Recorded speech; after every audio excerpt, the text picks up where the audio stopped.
Okay. Bro, mag-hit mo nga yung E. Chords, magandang chords na E, kompletong chords na E. Okay, ako naman. Pwede pa patay, bro. Ako naman. Sabay tayo. 1, 2, 3, go! Napansin nyo? May napansin kayo? Ayan, yung mga musikero, napansin yan. Isa sa amin ang nagsasabi ng totoo. Isa sa amin ang nagsasabi, ako yung tama, siya yung mali. Paano kung sabihin ko sa inyo, ako yung tama, siya yung mali?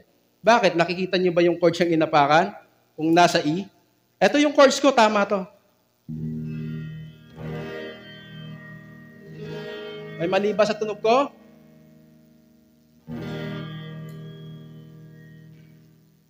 Alam nyo, sino dito naniniwala na tama yung gitara kung mali yung keyboard? Musician tayo. Ikaw, Tom, sinong kanino ka naniniwala? Sa akin o kay Royet? Sa akin, nakikita mo, no? Di ba? Tama ako, di ba? Yung chords ko, no? Kitang-kita mo naman, di ba? Di mo naman nakikita yan. Sino pa ikaw? Musician ka. Kanino ka naniniwala? Sa akin kay Royet? Kita niyo sa akin. Ayun yung maniwala kay Royet. Alam niyo, ito po, ang digital instrument, dumating man yung oras niya, halimbawa 5 years, 10 years, hindi po nagbabago ang tunog niyan. Maliban na lang kung masisiran, pero hindi po nawawala sa tono. Isa po sa amin ay flat. Alam niyo po, maraming mga Kristiyano ngayon, akala mo, katulad ka ng gitara ko, kaya pang kumakanta pa. Pero ang totoo, flat ka na pala. Wala ka na sa tuning. Malayo ka na pala. Akala mo okay ka pa. Paano? And this week, iniwan ko yung gitara ko. Pinaglaruan pala ng bata. Pinihit yung first string ko.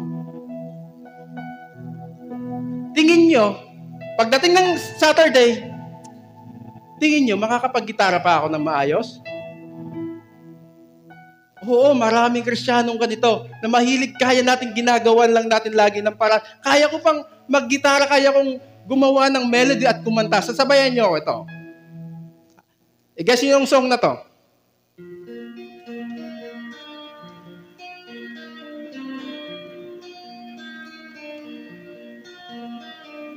Sino nakakaalam ng song na yon? Sino? Si Chay. Sino nakakaalala ng song na to? Sa mga hindi nakakaalam ng song na to, ang title po nito ay Every Week, It's You I Live For. Every week, I follow after you. Every week, I walk with you, my Lord. It's you I live for every week. Alam niyo po, dahil hindi tayo nag-tuning, hindi na everyday yung pagsunod natin, kundi every week. Pagkatapos ng next week ulit, iniwan ko ulit yung gitara ko dyan. Nag-map si paring Jomar. Sabi niya, paring Jomar, map. Para pa-check mo nga yung gitara mo, parang tinamaan ko yun ng map ko kanina. Kaya lumuwag na naman yung second string. Ngayon, nung magpa-practice na kami, yan ako si bro. Bro, ano ba yung line natin? Sabi niya, bro, goodness of God. So, walang tono-tono. Sige bro, goodness. Pwede niyo ba akong sabayan?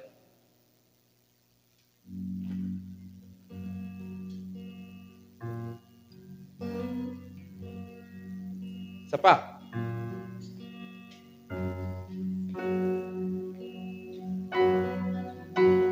One, two, I love you.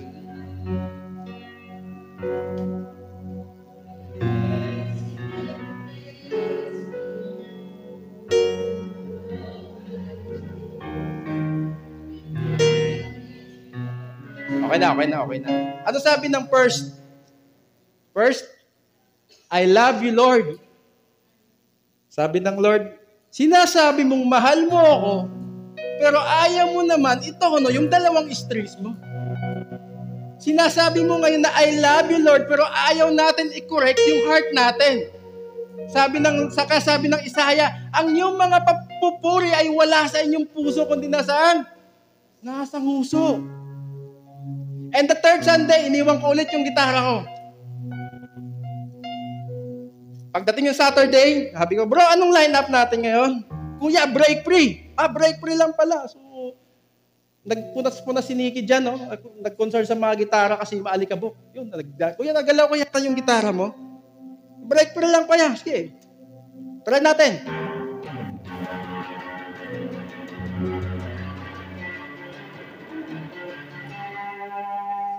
Yes. Nakakapag-worship pa, di ba? Break free. Kaya pang mag-rock and roll. And the fourth Sunday, naisipan ko, iuwi ko na lang kaya yung gitara ko. Sabi ko, daming pinapakaalaman na lang yung gitara ko palagi. Ay, di ko naman alam, pinihit din pala ng anak ko.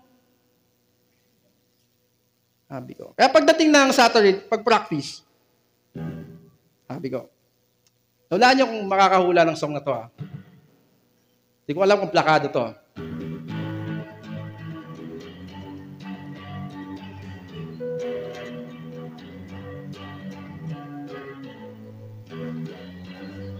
Ano? Sigaw mo sa hangin, liwanag sa Alam niyo po, kapag hindi nakatune in ang puso natin, mas gusto mo pang pakinggan yung mga secular song kaysa mga worship song. Mas gusto mo pang kantahin sa mga video ko yung mga secular song kaysa worship song.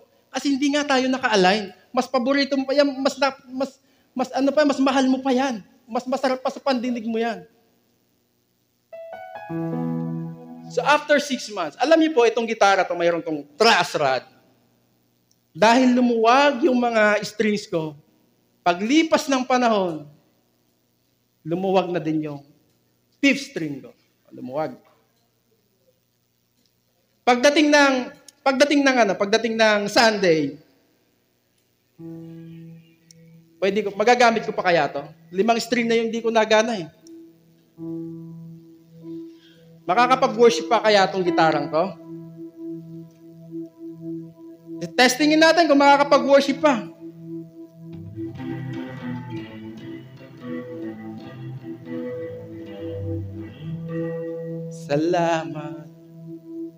Salamat sa iyong ginawa. Sintonado. Salamat sa iyong ginawa.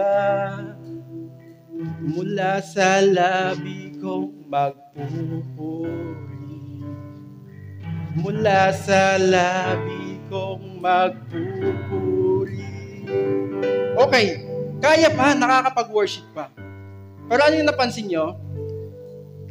Instead, alam nyo, ito yung G. Ito G. Instead na dito ko kukunin yung C, kailangan ko pang pumunta dito sa malayo, dito. Ano napansin nyo? Habang nawawala sa tono yung gitara ko, lumiliit yung movement ng daliri ko. Ganon din tayo bilang isang Kristiyano. Habang lumalayo tayo sa Lord, lumiliit ang mundo mo bilang isang Kristiyano ng Lord. Lumalayo ka na, wala ka na dito sa malapit.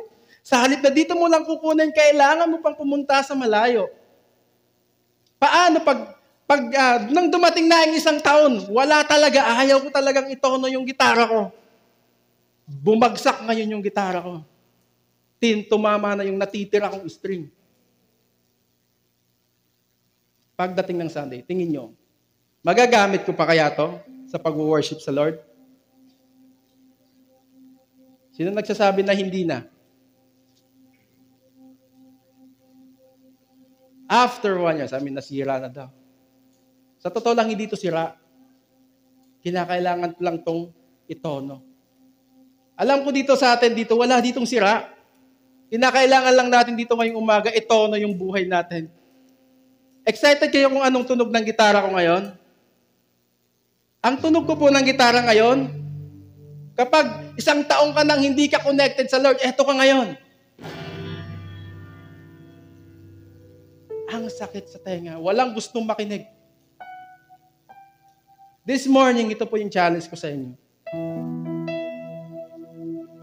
May dalawa akong challenge sa inyo. Unang-una, kung gusto niyo matutong mag-gitara, unang-una pag-aralan niyo kung kailangan niyo matutong magtono ng gitara. Pangalawa, habang tinotono natin tong gitara, isasabay nating i-calibrate yung puso natin ngayon. Amen? Amen. Ready na ba tayo i-calibrate? Alam mo yung calibrate sa mga campus, sa mga nagkakapan. Familiar sa inyo to. Kapag hindi maganda yung data ng machine, anong ginagawa? Kinakalibrate. Ganon din ang puso natin. Kapag hindi maganda yung ano natin, yung bato natin sa Lord, kinakailangan natin i-calibrate. Kaya this morning, huwag kang pumayag ngayong umaga na hindi calibrated ang puso mo na uuwi dito sa sambahang ito. So anong unang pinakakailangan mong gawin para makalibrate ang puso mo? Number one na kinakailangan ay repentance. Bakit? Ang kasalanan po mismo ang pumipigil sa atin sa paglapit natin sa Diyos. Pansinin niyo, kapag gumagawa ka ng kasalanan, hindi ka na nagdadasal, wala kang ganang magbasa ng Bible. Bakit? Hinahadlangan ka ng kasalanan. Kinokondem ka ng kasalanan. Kaya this morning, kinakailangan mong magdesisyon ngayon. Hindi mamaya, hindi next week, hindi next year. Kundi ngayon. Isipin mo ngayon, yung mga nagagawa mong pagkakamali at pagkukulit. Seryoso po tayo. Sige, close your eyes. Isipin nyo. Alam ko wala ditong perfecto. Lahat tayo nagkakamali. Lahat tayo dito tinutuwid ng Lord. This morning, kinakailangan natin magdesisyon. Mahal tayo ng Lord. Ayaw niya tayo mapahamak. Bro, can you i-hit mo nga bro yung E? Sobrang layo na niya.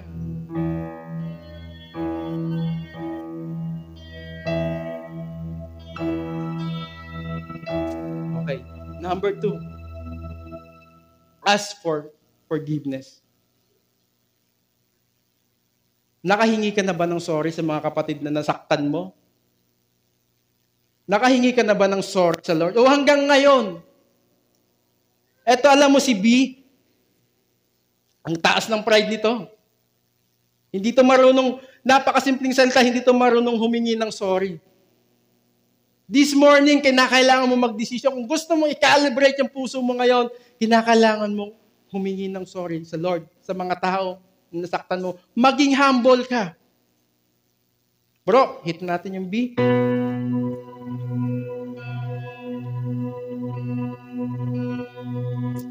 Number 3.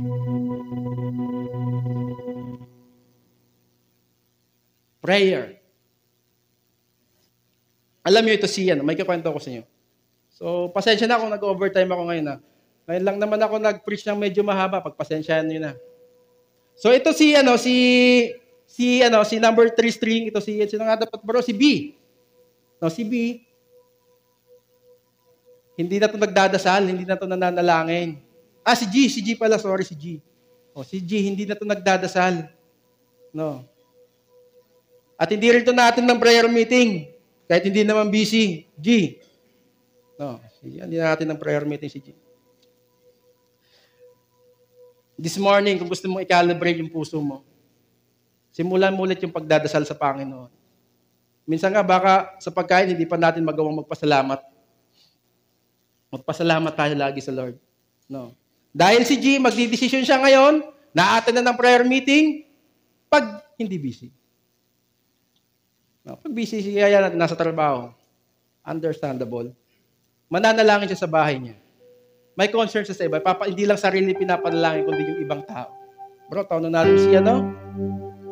Sige nga, tingnan ko kung ano yung matalas na pandinig nyo. Sabi nyo, amen. Kapag pag nagpapares yung tunog natin, sasabihin nyo ko ng amen, ha?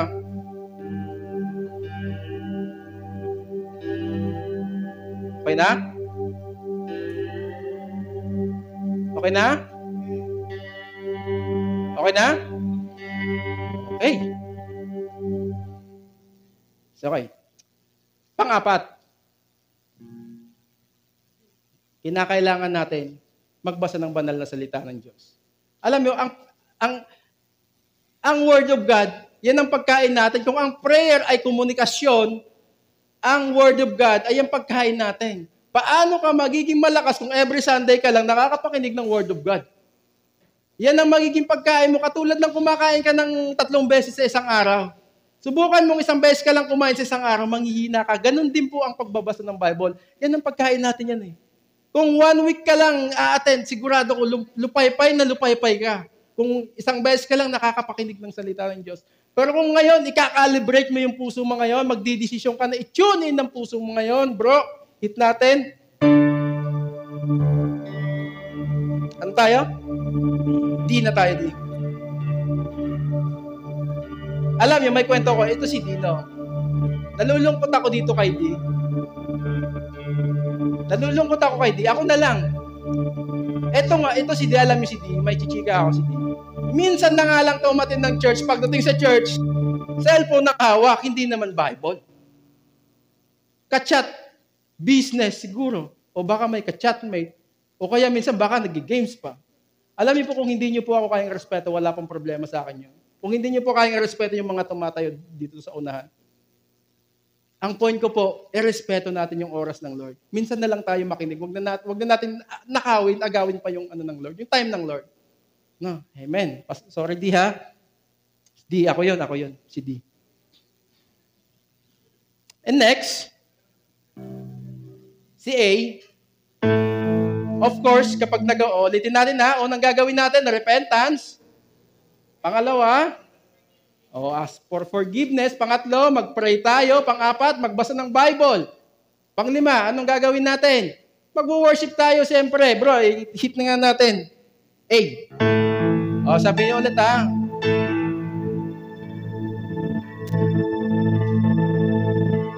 Okay na? Okay na. Alam nyo, may kwento ko, may chismis din ako dito kay A. No? Alam nyo si A, pag during praise and worship, nakaganyan niya, no? Nakabulsa dito. Of the goodness of God, all my life you have. Naikot ng 360 yung nakadila pa minsan yung mata. Faithful, all my life you have been so.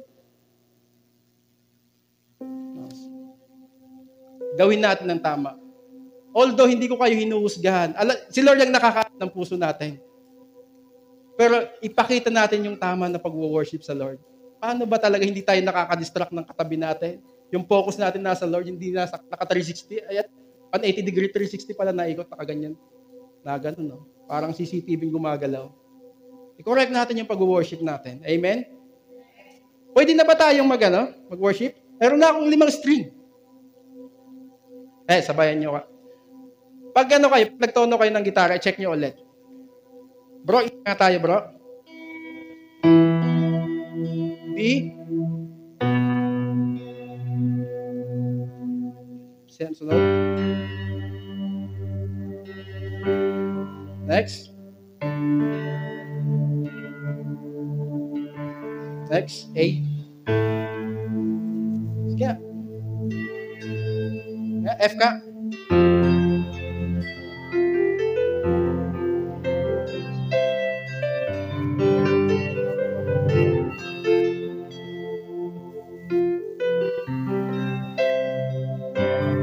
Thousand times. Oh, wait, bro. Parang sunod yung F. Natunan ko na ba to? Nakalimutan tayong isa. Next. Pa-next nga ako. Next. Ayan. Okay na. Nakalimutan tayong isa. Yung last 3.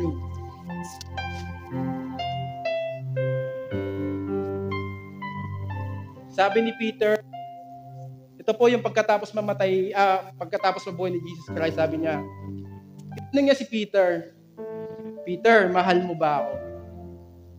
Sabi ni Peter, mahal mo ba ako? Kaysa higit sa lahat. Sabi ni Peter, opo Lord, mahal kita. At the second time, sabi ng sagot ng Lord, pakainin mo yung mga tupa ko. And the second time, tinanong siya ulit ni Jesus, Peter, mahal mo ba ako? Sabi ni Peter, opo Lord, batid mo yung Lord. Alam mo yung Lord, handa akong mamatay para sa'yo. And the third time, tinanong ulit siya ni Jesus. Nainis na si Peter. Lord naman, nakaka-insulto ka na. Sabi ni Jesus, sabi ni Peter, Lord, mahal kita. Sabi ni Lord, pakainin mo yung mga tupa ko. The last string po, yung sixth string natin, ito po yung tinatawag natin, natawag ng bro, yung pag-alahig ng banal na salita na ngayon, yung sa pag-evangelize, sharing the gospel, na may listangan. Kalimutan ko. Ito po yung tinatawag na Great Commission. Yan, sorry yon, nawala sa isip ko. Yung Great Commission. Para makompleto natin yun, kinakailangan din natin lakaran yun. This morning, Lord, this morning po, pwede po bang tumayo tayong lahat?